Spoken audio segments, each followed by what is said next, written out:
Hello students, मैं Ganesh Kumar Chaudhary, assistant professor chemistry, BSc first year की last class में जो यूनिट फर्स्ट है केमिकल बॉन्डिंग कोवेलेंट बॉन्ड, और इसकी दो थ्योरी यानी दो सिद्धांत वीबीटी और वीएसईपीआर थ्योरी, ये दोनों ही कंप्लीट हो चुके हैं। आज मैं नेक्स्ट जो थ्योरी है मॉलिक्यूलर ऑर्बिटल थ्योरी, आणविक कक्षक सिद्धांत शुरू कर रहा हूं। ये सिद्धांत आपके कंपटीशन एग्जाम की दृष्टि से और इस एग्जाम की दृष्टि से, दोनों दृष्टि से ये बहुत ही महत्वपूर्ण है। इसके क्वेश्चंस कई सारे एग्जाम कंपटीशन एग्जाम में आते हैं और बाकी जो दो थ्योरी है उनकी तुलना में ये एडवांस आधुनिक थ्योरी है। तो शुरू करता हूं आणविक कक्षक सिद्धांत। ये सिद्धांत हुंड तथा मुलिकन इन दो वैज्ञानिकों के द्वारा 1928 में प्रतिपादित किया गया था। तो ये भी क्वेश्चन आता है कि ये सिद्धांत किन वैज्ञानिकों के द्वारा दिया गया, तो ये हुंड तथा मुलिकन के द्वारा दिया गया था। बाद में इसको जोन्स तथा काउल्सन ने से और आगे मॉडिफाइड किया, विकसित किया।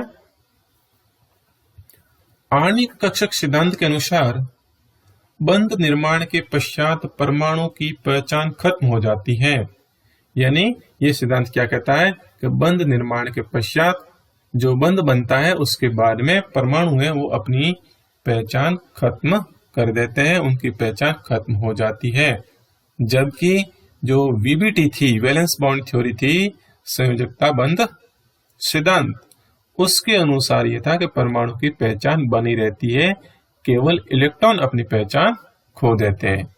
यानी ये थ्योरी कहती है कि बंध निर्माण के पश्चात परमाणु की भी पहचान खत्म हो जाती है, अर्थात अणु बनने के बाद परमाणुीय कक्षकों की पहचान नहीं रहती है।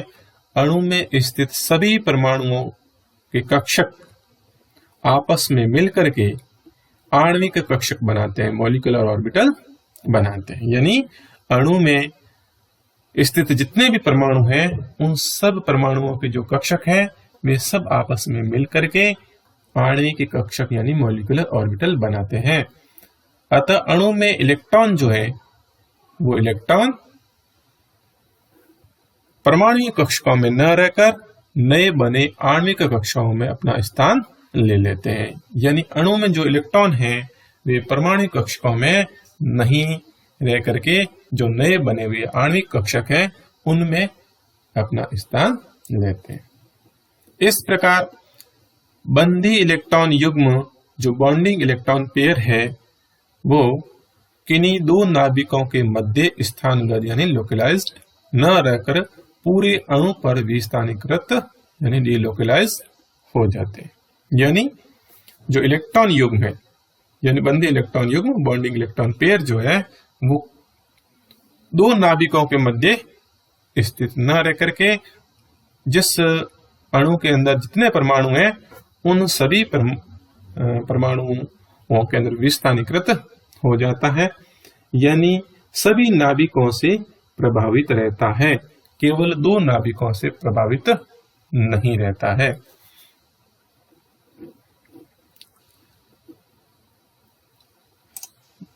नेक्स्ट यहाँ पे परमाणुीय कक्षक एक केंद्रिक होते हैं। यानी परमाणु कक्षक जो है वो एक केंद्रिक यानी मोनोसेंट्रिक होते हैं, क्योंकि ये कक्षक सिर्फ एक नाभिक से संबंधित होते हैं।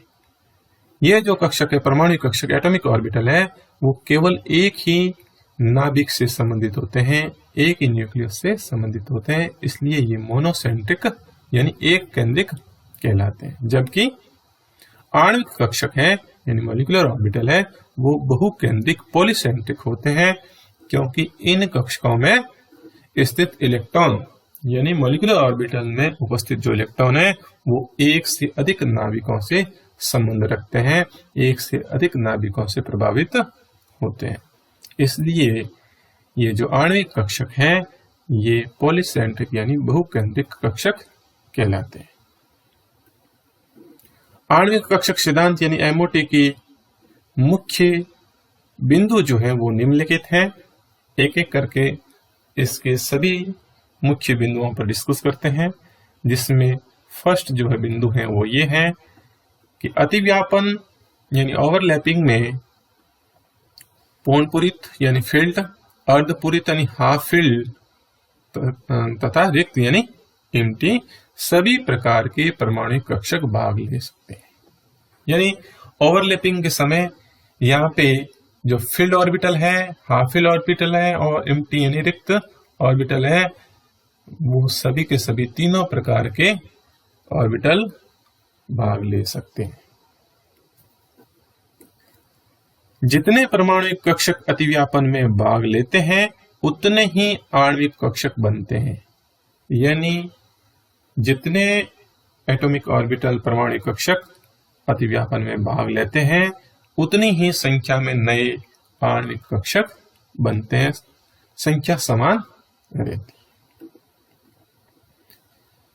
अतिव्यापन में भाग लेने वाले परमाणु कक्षकों की ऊर्जा लगभग समान होती है। यानी अतिव्यापन में जो भाग लेने वाले परमाणु कक्षक हैं उनकी जो ऊर्जा है वो लगभग समान होती है। यानी उन कक्षकों की ऊर्जा है वो लगभग समान होगी तब तो वो अतिव्यापन कर सकते हैं, लेकिन उनकी ऊर्जाओं में अंतर है वो बहुत अधिक होगा तो वे आपस में ओवरलैपिंग नहीं कर सकते हैं। नेक्स्ट जो इसका पॉइंट है, परमाणु कक्षकों के मध्य जितना अधिक अतिव्यापन होता है बंध की प्रबलता जो स्ट्रेंथ है उतनी ही अधिक होती है। यानी जो बॉन्ड बनेगा उस अणु के अंदर तो उस बॉन्ड की जो प्रबलता है, स्ट्रेंथ है, वो परमाणु कक्षकों के अतिव्यापन के ऊपर निर्भर करती है। यानी परमाणु कक्षकों के मध्य ओवरलैपिंग जितनी अधिक होगी बंध की प्रबलता उतनी ही अधिक होगी, वो बंध उतना ही अधिक स्ट्रांग होता है।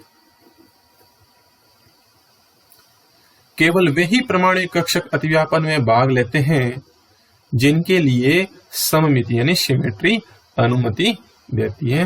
यानी ऐसे परमाणु कक्षक जिनकी सिमेट्री है, सममिति है, वो अनुमति देती है, वही परमाणु कक्षक अतिव्यापन में भाग ले सकते हैं। यानी यहाँ पे आणविक कक्षक बनते समय सब परमाणु कक्षक अतिव्यापन में भाग नहीं ले सकते हैं। जिनकी सिमेट्री मैच करती है वही परमाणु कक्षक है अतिव्यापन में भाग ले सकते हैं। आणविक कक्षकों में इलेक्ट्रॉन बढ़ते समय ऑफ बाउ नियम यानी पाउली के अपवर्जन का नियम, पाउली एक्सक्लूजन प्रिंसिपल तथा हुंड की अधिकतम बहुलकता का नियम, Hund rule of maximum multiplicity का पालन किया जाता है। ये जो नियम आपने परमाणु संरचना के अंदर अपन ने 11th क्लास में भी इसके ऊपर पढ़े थे। पहले लास्ट जो आपकी क्लास थी उसमें पाउली के जो अपवर्जन का नियम है, उनका अधिकतम बहुलकता का नियम है। तो इन नियमों के अनुसार ही आणविक कक्षकों में ही इलेक्ट्रॉन भरे जाते हैं। अर्थात आणविक कक्षकों में भी इलेक्ट्रॉन ऊर्जा के बढ़ते हुए क्रम में ठीक उसी प्रकार भरे जाते हैं जैसे परमाणु कक्षकों में भरे जाते हैं। यानी इलेक्ट्रॉनिक विन्यास में अपन देखते हैं, इलेक्ट्रॉनिक जो कॉन्फ़िगरेशन है उसमें अपन देखते हैं किस प्रकार से इलेक्ट्रॉन है वो परमाणु कक्षकों में भरे जाते हैं। यानी जिनकी ऊर्जा कम होती है उनमें इलेक्ट्रॉन पहले भरे जाते हैं और जिनकी ऊर्जा अधिक होती है उनमें इलेक्ट्रॉन बाद में भरे जाते हैं। और जिनकी ऊर्जाएं समान होती हैं, समभ्रंश जिनको कक्षक कहते हैं, उन कक्षकों के अंदर जो इलेक्ट्रॉन है वो एक एक इलेक्ट्रॉन यानी पहले भरा जाएगा और उसके बाद में वहां पे युग्मित होते हैं, यानी पेड़ इलेक्ट्रॉन बाद में होते हैं, जब तक एक एक इलेक्ट्रॉन सभी समभ्रंश कक्षकों में नहीं भर जाते हैं। तो यहाँ पे भी उसी प्रकार होगा कि जिनकी ऊर्जा आणविक कक्षकों की कम है उनमें इलेक्ट्रॉन पहले भरे जाएंगे, जिनकी ऊर्जा अधिक है उनमें इलेक्ट्रॉन बाद में भरे जाएंगे। और ऐसे कक्षक जिनकी ऊर्जा यदि समान है तो उन कक्षकों में यानी एक इलेक्ट्रॉन आने के बाद में दूसरा इलेक्ट्रॉन है वो दूसरे कक्षक में जाएगा यानी अयुग्मित इलेक्ट्रॉन रहेंगे, युग्मित जब नेक्स्ट इलेक्ट्रॉन आएगा तो युग्मित होता है। तो उन्हीं नियमों का यहाँ पर भी पालन किया जाता है। नेक्स्ट जो नियम है इसका, बंदी इलेक्ट्रॉनों की संख्या यानी बॉन्डिंग जो इलेक्ट्रॉन है उनकी संख्या तथा विपरीत बंदी यानी एंटी बॉन्डिंग इलेक्ट्रॉनों की संख्या के अंतर का आधा बंद क्रम यानी बॉन्ड ऑर्डर कहलाता है। बंद क्रम जो है, बॉन्ड ऑर्डर जो है, वो बंदी इलेक्ट्रॉनों की संख्या यानी कि बॉन्डिंग इलेक्ट्रॉनों की संख्या माइनस एंटी बॉन्डिंग यानी विपरीत बंदी इलेक्ट्रॉनों की संख्या अपॉन 2 यानी दोनों का अंतर का आधा, यानी जितने बॉन्डिंग इलेक्ट्रॉन हैं उनमें से एंटी बॉन्डिंग इलेक्ट्रॉनों को माइनस करने के बाद में जो शेष बचता है उसमें यदि 2 का भाग देते हैं तो वो उसका बंद क्रम आ जाता है, बॉन्ड ऑर्डर आ जाता है। इसका फॉर्मूला है, जहां NB तथा Na क्रमशः विपरीत तथा यानी कि NB जो है, B या बॉन्डिंग से मतलब है, और बॉन्डिंग का मतलब बंदी कक्षकों में इलेक्ट्रॉनों की संख्या, और Na का मतलब यहाँ एंटी बॉन्डिंग से है यानी विपरीत बंदी कक्षकों में इलेक्ट्रॉनों की संख्या है। किसी अणु के बंद क्रम का मान जितना अधिक होगा अणु का स्थायित्व यानी स्टेबिलिटी उतनी ही अधिक होती है। यानी किसी अणु के अंदर आप बात करते हैं तो उसमें बंद क्रम ज्यादा है तो वो अणु स्थायी अधिक होता है, उसका स्थायित्व अधिक होता है। यानी बंद क्रम है वो बिल्कुल ही उस अणु के स्थायित्व के समानुपाती होता है। बंद क्रम ज्यादा तो अणु का स्थायित्व भी ज्यादा। बंद क्रम का मान किसी अणु में उपस्थित बंधों की संख्या को बताता है। यानी बंद क्रम जितना आता है उसका मतलब यह है उस अणु में बंद कितने हैं उनका अपने को पता लगता है। हाँ, इस अणु के अंदर इतने बंद हैं, यानी बंधों की संख्या को बताता है। अर्थात बंद क्रम 1, 2 व 3 होने पर उस अणु में क्रमशः 1, 2 व 3 बंद उपस्थित होते हैं। मतलब एक अणु है जिसमें बंद क्रम 1 है, इसका मतलब उसमें 1 बंद है। यदि बंद क्रम 2 आता है, बॉन्ड ऑर्डर यदि 2 आता है, इसका मतलब उसमें 2 बंद है।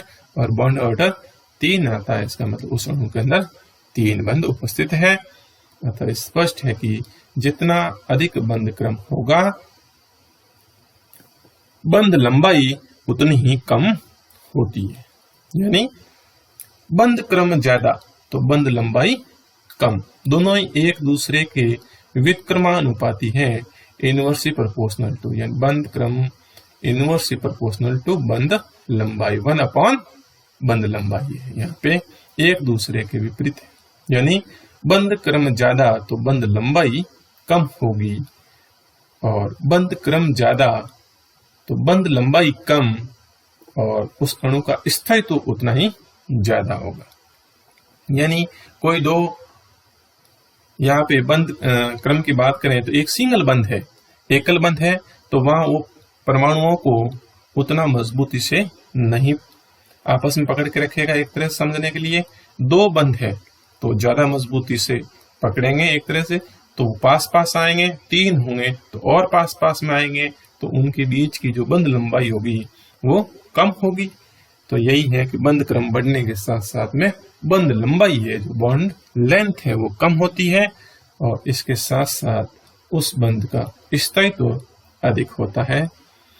तो ये तो यहाँ पे इस एमओटी के कुछ पॉइंट्स थे जिनके ऊपर मैंने आज की क्लास में डिस्कस किया, और नेक्स्ट क्लास में यहाँ पे आणविक कक्षकों के निर्माण के बारे में डिस्कस करूंगा। किस प्रकार से यहाँ पे आणविक कक्षकों का निर्माण होता है। Thank you.